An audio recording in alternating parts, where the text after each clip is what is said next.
Next topic है safety and security. Safety and security क्या होता है? सेफ्टी एंड सिक्योरिटी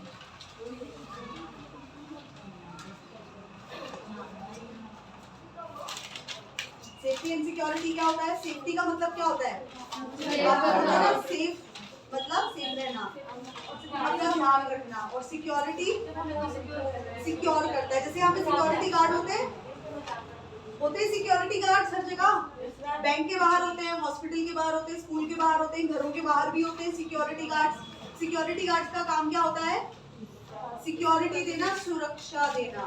तो सेफ्टी मतलब सुरक्षा देना, सेफ्टी वो सिक्योरिटी होती है। सेफ्टी क्या होती है? Open the door. सेफ्टी क्या होती है? हाँ, किसी को क्या करते हैं हम लोग? ख्याल रखते हैं, है ना। और सिक्योरिटी क्या होती है? सुरक्षा। तो जब हम हॉस्पिटल में सेफ्टी एंड सिक्योरिटी की बात करेंगे, लेक्चर है। हाँ जी अभी तो है 2-3 टॉपिक्स। मैम 2 मिनट को पेन भी कंट्रीब्यूट करना है। हाँ जी पेन्स कंट्रीब्यूट करना है। यहीं पे कर देंगे। हाँ। कर दीजिए बेटा, ये रोक दो। तो सेफ्टी और सिक्योरिटी का मतलब है कि जब आप हॉस्पिटल में, तो सिर्फ पेशेंट ही नहीं आएगी हॉस्पिटल में, जो वहाँ का स्टाफ है जिसमें नर्सिस, डॉक्टर और बाकी के सारे मेंबर आते हैं। जो पेशेंट है, फिर पेशेंट को देखने के लिए घर वाले भी तो आएंगे ना। घर वालों को क्या बोलते हैं? विजिटर्स। क्या बोलते हैं? विजिटर, जो विजिट करने आते हैं। जैसे स्कूल्स में भी होता है ना विजिटर रूम, सुना है कभी? विजिटर रूम, जैसे आप विजिट पे जाते हो ना कहीं, कि आपको स्कूल का विजिट कराना है, हॉस्पिटल का विजिट, मतलब देखने जाना है। तो जो भी पेशेंट के केयर गिवर्स होंगे, फैमिली मेंबर्स समझ लो, तो उन सबकी सेफ्टी का ध्यान रखना भी तो हॉस्पिटल की रिस्पॉन्सिबिलिटी है नहीं। तो वहाँ पे आती है सेफ्टी एंड सिक्योरिटी। तो हम कैसे सेफ्टी का ध्यान रख सकते हैं? जैसे यहाँ पे आपकी सेफ्टी के लिए हम क्या करते हैं? स्कूल में सिक्योरिटी गार्ड्स होते हैं, और क्या होते हैं? कैमरा लगे होते हैं जगह जगह पे, तो सीसीटीवी से भी ध्यान रख सकते हैं। उसके बाद क्या होते हैं? जैसे यहाँ पे क्या लगा है? ये एक्सटिंग्विशर लगा है, ये भी तो सेफ्टी और सिक्योरिटी के लिए ना, कि अगर कहीं पे आग लग गई तो हम फायर एक्सटिंग्विशर का यूज करेंगे और आग को बुझा सकते हैं। या फिर क्या होते हैं? फायर अलार्म्स होते हैं नहीं, या कोई डिजास्टर आ गया, कुछ भी अर्थक्वेक आ गया या कहीं पे आग लग गई, तो आप वो अलार्म बजा दोगे तो सबको पता लग जाएगा कि क्या हो गया, इमरजेंसी आ गई है, डिजास्टर हो गया। हम सबको क्या करना है? हड़बड़ नहीं मचानी है, बट सेफ जगह पे जाना है, क्योंकि वो जगह आपके लिए सेफ नहीं है। उसके बाद इलेक्ट्रॉनिक एक्सेस कंट्रोल सिस्टम्स होते हैं, मतलब वही की इलेक्ट्रिसिटी से कंट्रोल सिस्टम्स होते हैं। जैसे कहीं पे अगर कोई दरवाजा है उसको बंद कर देंगे या खोल देंगे इमरजेंसी सिचुएशन में। और जो स्टाफ होता है वहाँ का, जैसे सिक्योरिटी गार्ड और बहुत सारे ऐसे मेंबर उन्होंने रखे होते हैं, ताकि अगर कोई ऐसी सिचुएशन आती है तो वो आपको बचा सके। जैसे मान लो कोई लड़ाई झगड़ा कर रहा है हॉस्पिटल में, तो सिक्योरिटी गार्ड आएगा, क्या करेगा? उनको बाहर निकाल देते हैं ना। या आप लोग देखने के लिए जाते हो हॉस्पिटल में, कभी अपने घर वालों को गए होंगे, कभी गए हो, तो नर्स क्या बोलती है? थोड़ी देर ही बैठना है, बाहर चले जाओ। तो अगर आप बाहर नहीं जाओगे तो सिक्योरिटी गार्ड आएगा और आपको उठा के बाहर कर देगा, चलो चलो बाहर चलो। या डॉक्टर का राउंड चल रहा है तब भी आपको बाहर निकाल देते हैं ना। तो वही होता है सिक्योरिटी का ध्यान रखना। तो हम क्या करेंगे इसके लिए? जो पेशेंट के विजिटिंग आवर्स हैं, मतलब जब उसकी फैमिली मेंबर्स आ रहे हैं तो उसको रिस्पेक्ट करना है। अब वो कम क्यों रखे होते हैं? उसमें भी सेफ्टी आती है ना, पेशेंट के भले के लिए कर रहे हैं हम लोग। तो जब पेशेंट हॉस्पिटल आएगा तो हम उसकी सेफ्टी का ध्यान रखेंगे, उसको सिर्फ कुछ घंटे मिलने देंगे, वरना तो रिश्तेदार पूरे दिन चले रहेंगे। वो सोएगा कब? और बात कौन कर रहा है? ये मास्क लगा के, ठीक है। तो हमने क्या करना है? उसको क्या करना है? सबसे मिलने जुलने भी देना है, लेकिन उसके रेस्ट के आवर्स भी रखने हैं। कुछ घंटे ऐसे होंगे जब उससे कोई नहीं मिल सकता है, उसने दवाई खाई है, जितनी रेस्ट करेगा उतनी जल्दी ठीक होगा। तो ये भी सेफ्टी एंड सिक्योरिटी के अंदर आता है। उसके बाद आप मिलने जाते हो तो आप गिफ्ट भी लेके जाते हो, जैसे खाना ले गए, फूल ले गए, कुछ भी ले गए, उसकी पसंद की चीज ले जाते हैं। तो वो भी नर्स को चेक करना है और हॉस्पिटल स्टाफ को, कि कहीं कुछ ऐसा वैसा तो नहीं लिया जो पेशेंट खा के और बीमार हो जाए। या कई बार कुछ प्लांट्स होते हैं जिनसे क्या होती है, पर्सन को एलर्जी हो सकती है, तो हम वो भी चेक करेंगे। इसमें भी तो सेफ्टी आ गई ना। जैसे रोजेज हो गए, उनमें क्या होते हैं? कांटे होते हैं ना, तो हम ध्यान से पकड़ते हैं ना उसको, ताकि हम सेफ रहे, हमें ब्लड ना निकले। और कई बार कईयों को डस्ट से एलर्जी होती है, तो हम हॉस्पिटल को क्लीन रखते हैं ताकि पेशेंट और ज्यादा बीमार ना हो जाए। उसके बाद पेशेंट को सेफ्टी एंड सिक्योरिटी में क्या आता है कि कोई उसके साथ गंदा बिहेवियर ना करे, ना कोई नर्स ना कोई डॉक्टर। कई बार ऐसे केसेस भी हो जाते हैं ना, गंदा बिहेवियर कर देते हैं। तो अगर कोई ऐसा गंदा बिहेवियर कर रहा है तो हॉस्पिटल में पेशेंट और स्टाफ की सिक्योरिटी के लिए ऐसी टीम होनी चाहिए और ऐसे रूल्स एंड रेगुलेशन होने चाहिए। जैसे आपके स्कूल में भी है रूल कि गेट से बाहर नहीं जाना है, या स्कूल में इस लैंग्वेज में बात नहीं करनी है, लड़ाई झगड़ा नहीं करना है। अगर करो तो प्रिंसिपल के पास ले जाया जाता है, आपके घर वालों को बुलाते हैं। तो वैसे अगर कोई उनके पेशेंट के साथ या डॉक्टर्स नर्सिस के साथ गलत हो रहा है तो उसके लिए रूल्स एंड रेगुलेशन होने चाहिए। कोई गलत कर रहा है तो उसके साथ फिर या तो पुलिस को दे देंगे या जो भी आपने पनिशमेंट बोली उनको वो पनिशमेंट मिलेगी। उसके बाद जो वहाँ पे हेल्थ सर्विसेज है, हेल्थ सर्विसेज मतलब उन्होंने कुछ कोड्स कुछ रूल्स एंड रेगुलेशन बनाए तो उसकी एक टीम भी बनी हुई, जैसे सिक्योरिटी गार्ड्स होंगे, वो आके आपको क्या करेंगे, प्रोटेक्ट करेंगे। तो कोई भी अगर मान लो हॉस्पिटल में आके क्या कर रहा है, गुंडागर्दी कर रहा है, ठीक है, कोई एग्रेसिव गुस्सा दिखा रहा है, गाली गलौज कर रहा है, तो सिक्योरिटी गार्ड आके उसको डंडे मारते हैं और बाहर निकाल देते हैं। निकालते हैं नहीं, हर जगह ही निकालते हैं। तो हॉस्पिटल में भी हमें ये सेफ्टी का ध्यान रखना है। और साथ में पेशेंट की सेफ्टी और भी बहुत जगह पे होती है। जैसे मान लो आप आए हो मेरे पास और आप दोनों का नाम सेम है, आपको कोई और बीमारी है, आपको कोई और है, अब मुझे कंफ्यूजन हो गया, मैंने इनकी दवाइयाँ इनको दे दी, इनकी इनको, तो क्या हो सकता है, खतरा हो सकता है ना, इनकी डेथ भी हो सकती है, इनको वो दवाई खराब लग सकती है, हो सकता है इनको उस दवाई से एलर्जी हो।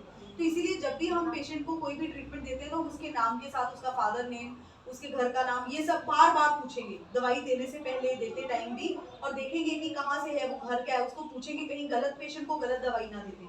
गलत दवाई देने से भी उसकी सेफ्टी एंड सिक्योरिटी को डेंजर होगा कि नहीं होगा। तो हमने उसको क्या देनी है, सही ट्रीटमेंट देनी है। उसके बाद जो भी हमने क्या लिया है, पेशेंट हॉस्पिटल में आया तो हॉस्पिटल में सभी बीमार लोग ही आए हैं, हो सकता है कि कम बीमार हो, उसको थोड़ी बहुत बीमारी, और एक पेशेंट है जिसको टीबी हो गया, टीबी फैल जाता है ना, किसी गंदी बीमारी है, तो हम उसको कभी भी उस पेशेंट के साथ नहीं रखेंगे, या हम ये कोशिश करेंगे कि जब वो हॉस्पिटल में है तो उसको बाकी के इन्फेक्शन ना लग जाए। तो हमने उसको इन्फेक्शन से भी बचाना है, ये भी तो उसकी सेफ्टी एंड सिक्योरिटी में है। लेके तो वो छोटी सी बीमारी आया था, अब हॉस्पिटल में उसको और बड़ी बीमारी हो गई, तो हॉस्पिटल तो कोई आएगा ही नहीं, क्योंकि हॉस्पिटल बीमार होने थोड़ा ना जाते हैं, हॉस्पिटल क्यों जाते हैं, ठीक होने के लिए। तो हमने उसको इन्फेक्शन से भी बचाना है। उसके बाद मान लो हॉस्पिटल में आगे, जैसे इस बेड पे मैंने किसी को लेटा दिया और वो बीमार है, तो वो गिर सकता है ना चक्कर खा के, अकेला होगा, तो देखो साइड में क्या लगा हुआ है, वो पिछली तरफ देखो, यहाँ नीचे भी लटका हुआ है, हाँ, ये क्या होते हैं, साइड रेल्स। इससे भी तो सेफ्टी एंड सिक्योरिटी, नीचे गिर जाएगा, उसके सर में लगी, खून निकल आया, फिर कोई ओल्ड एज और बच्चों में ज्यादा होता है, तो हम क्या यूज करेंगे हॉस्पिटल में, क्या है ये, साइड रेल्स। आपके घरों में लगी होती है ना छत के आसपास, क्या लगी होती है, रेलिंग को बोलते हैं ना उसको, तो ये है रेलिंग्स, रेल्स, साइड रेल्स का हमने यूज करना है। गलत दवाई उसको नहीं देनी है, उसको प्रेशर सोर से बचाना है। प्रेशर सोर होते हैं, जैसे आपने कभी देखा, आप एक तरफ सोए रहो तो उस तरफ दर्द हो जाती है, होती है कि नहीं, हो जाती है ना, तो पेशेंट को हमें थोड़ी थोड़ी देर बाद पोजीशन भी बदलनी है उसकी, ताकि उसको क्या हो जाए, सोर मतलब दर्द ना हो जाए एक जगह पे, फिर वो खल भी जाते हैं, ठीक है, वो उससे बचाना है। उसके बाद आप आइडेंटिफिकेशन चेक करोगे। आइडेंटिफिकेशन चेक करने के लिए आपने देखा है कभी, मूवीज में देखा होगा ना, कि यहाँ पे रिस्ट में एक बैंड लगा देते हैं हॉस्पिटल के, उस बैंड में लिखा होता है उसकी उम्र क्या है, उसका नाम क्या है, उसका एड्रेस क्या है, उसके फादर्स नेम क्या है, उसकी बीमारी क्या है, वो किस लिए, ताकि कोई भी नर्स और डॉक्टर आए, अगर पेशेंट, कई बार क्या होता है, पेशेंट इतना बीमार होता है, मैंने जैसे कहा कि 2 पेशेंट है, इनको ज्यादा बीमारी, इनको कम है, इनकी दवाई इनको नहीं देनी, इनकी इनको नहीं देनी है, अब ये मुझे बता नहीं सकती, ये बिल्कुल बेहोश पड़ी हुई है, तो मैं इससे कैसे पूछूं, कोई पास में नहीं है, कैसे पूछूंगी, उसकी फाइल ढूंढनी पड़ेगी ना जाके, कितना टाइम वेस्ट होगा। तो यही बचाने के लिए, और गलत मेडिकेशन ना दे दूं, हम क्या कर सकते हैं, हम हर पेशेंट की लिस्ट में एक बैंड बांध सकते हैं। क्या बांध सकते हैं, और उस बैंड पे क्या लिखा होगा, पर्सन की आइडेंटिटी, फादर्स नेम, पूरा सब कुछ लिखा होगा। उसके बाद आप क्या कर सकते हो, पर्सनल हेल्थ इंफॉर्मेशन सिक्योरिटी। अब जैसे आप स्कूल में हो तो स्कूल में आपका नाम, फादर नेम, कहाँ से सब लिखा है, पेशेंट जब हॉस्पिटल में आते हैं तो उसकी भी सारी इंफॉर्मेशन हमारे पास होती है, उसको बीमारी क्या है।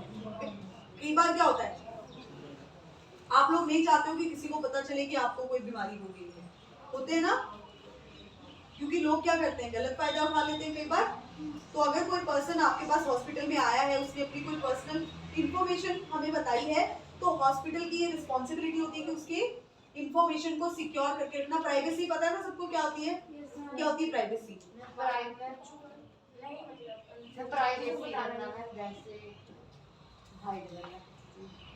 भाई बहन में होती है,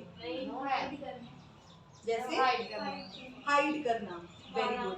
जैसे आप लोग वॉशरूम में जाते हो तो वॉशरूम लॉक करते हो ना, क्यों लॉक करते हो, प्राइवेसी के लिए, आप नहीं चाहते हो कि कोई भी आपको देखे, प्राइवेट वो आपका अपना काम है, आप नहीं चाहते हो कि आपको कोई भी यूरिन पास करते हुए देखे, आपको टॉयलेट करते हुए कोई देखे, आप नहीं चाहते हो ना, आपको शेम फील होगी। तो वैसे ही हॉस्पिटल में अगर कोई आया है और उसको कोई ऐसी बीमारी लगी है तो आप चाहते हो वो प्राइवेट रहे, वो आपकी अपनी चीज है, आपको छुपाना है, आपको औरों से नहीं बताना है। तो हॉस्पिटल की रिस्पॉन्सिबिलिटी है कि वो उसकी इंफॉर्मेशन को सेफ और सिक्योर करके रखे, किसी के भी साथ शेयर ना करे या उसका गलत यूज ना करे, किसी को बांट ना दे, जाके बता ना दे। समझ आ गया? उसके बाद इन्फेक्शन से बचाना है। इन्फेक्शन से कैसे बचाएंगे? नर्स और पेशेंट दोनों हमेशा हैंड वॉश करेंगे, जैसे टॉयलेट जाने से पहले, टॉयलेट जाने के बाद, दवाई देने से पहले, दवाई देने के बाद, उसके बेड को टच करने के बाद, या पेशेंट के जो रिलेटिव्स आ रहे हैं उनको भी बोलना है हाथ धो के आओ। फिर जब आप उसको आईवी को इंजेक्शन लगा रहे हो, कोई ड्रेसिंग कर रहे हो, उसको कपड़े पहना रहे हो, कोई ट्यूब्स या कैथेटर्स को, अगर कैथेटर क्या होता है, एक तो कैनुला होता है ना जो यहाँ लगाते हैं हम दवाई डालने के लिए बार बार, ताकि हमें बार बार सुई ना लगानी पड़े, तो हम एक बार सुई लगा के उसको अटैच करते हैं, फिर वहीं से इंजेक्शन देते रहते हैं। एक होता है कैथेटर, जैसे जो बेड पे ही होते हैं बड़े टाइम के लिए, खुद जाके सुसु पार्टी नहीं जा सकते बार बार, तो हम क्या करते हैं, उनको कैथेटर डाल देते हैं, फिर वो उस ट्यूब से क्या करते हैं, यूरिन पास करते हैं और हम कलेक्ट कर लेते हैं। तो जब उसको भी टच कर रहे हो तो भी हमने क्या करना है, हाथों को धोना है। उसके बाद कोई ऐसे अगर रिलेटिव मिलने के लिए आ रहे हैं जो खुद बीमार हैं, जिनको कोल्ड लगा हुआ है, जिनको कोई ऐसी टीबी है या फिर जो बहुत ज्यादा बीमार हैं, तो उनको बोलना है तुम हॉस्पिटल मत आओ, एक तो तुम और बीमार हो जाओगे, हमारे पेशेंट को भी क्या कर दोगे, और बीमार कर दोगे, तो उनको आने नहीं देना है पास में। उसके बाद पेशेंट को बोलना है डीप ब्रीदिंग करें, इससे भी क्या होता है इन्फेक्शन, उसको अगर कोई रेस्पिरेटरी प्रॉब्लम है तो उसको उससे बचा सकते हैं। और फॉल से हमने उसको बचाना है, गिरने से बचाना है। गिरने से कैसे बचाओगे, साइड रेल को इंक्रीज कर दोगे। उसको पेशेंट को बोलना है कि जब भी वो बेड से उठने लगे, अगर वो नहीं उठ सकता है तो नर्स को बुला ले या किसी रिलेटिव्स को बोल दे, हेल्प के लिए हमेशा बोलना है। और सबसे ज्यादा गिरने का डर होता है कब, जब छोटे बच्चे होते हैं या कोई बूढ़े होते हैं या कोई अनकॉन्शियस होते हैं जो खुद अपने होश में नहीं होते हैं। उसके बाद अगर कोई चप्पल यूज कर रहे हैं पेशेंट, तो हमने देखना है कि वो चप्पल कैसी होनी चाहिए, स्लिपरी नहीं होनी चाहिए, फिसलने वाली नहीं होनी चाहिए। पेशेंट तो चल रहा है, वो गिर जाएगा तो और दिक्कत हो जाएगी। उसके बाद हमने क्या चेक करना है कि फ्लोर जो यूज करें वो गीला नहीं होना चाहिए। तो हॉस्पिटल के स्टाफ को बार बार बोलना है कि फ्लोर को कैसा रखें, क्लीन और साफ में। क्लीन करने से तो इन्फेक्शन से बच जाएगा और ड्राई करने से गिरने से बच जाएगा। उसके बाद मान लो कि अगर क्या हुआ है, वो अगर चल फिर नहीं सकता है तो भी गिर जाएगा, तो अगर हम उसको क्रचेस जैसे वो देते हैं ना